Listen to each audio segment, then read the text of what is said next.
Algériculture. Qui ne connaît pas l'expression اضرب النح? Alors pour commencer, il faut d'abord savoir nah.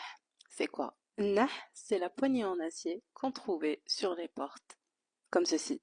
Alors sur les portes, il y en avait deux, une en haut et une en bas. Celle de haut était destinée aux hommes, celle de bas était destinée aux femmes. Déjà, les deux émettaient des sons différents, histoire que les habitants de la maison sachent si la personne qui est en train de toquer est un homme ou une femme.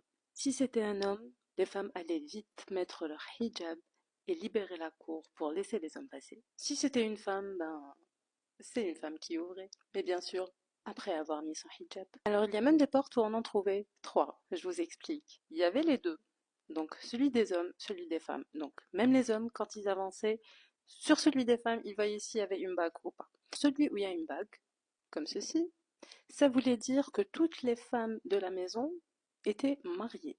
Et quand il y en avait un comme ça, sans bague, ça voulait dire qu'il y avait des femmes célibataires et à marier dans la maison. Et concernant l'expression أضرب النح, l'histoire qui rôde depuis quand même des décennies, je ne saurais vous dire si c'est exactement ça ou si c'est une histoire non fondée. Il paraît qu'un jeune homme voulait demander la main d'une fille, il s'est avancé avec sa mère. Donc une fois arrivé devant la porte, il a eu peur de toquer. Donc il a regardé sa mère et il lui a dit: je n'ai pas le courage de toquer, de rentrer et d'affronter son père et demander sa main. Donc sa maman le regarde et c'est à ce moment-là qu'elle lui a dit: Ya wlidi, اضرب بالنح, حنا لحقنا لحقنا, qui veut dire mets ta peur de côté et on rentre demander la main de la fille. Donc grosso modo, اضرب بالنح, c'est venu à partir de là. Ce qu'elle voulait lui dire, c'est laisse tomber ta peur.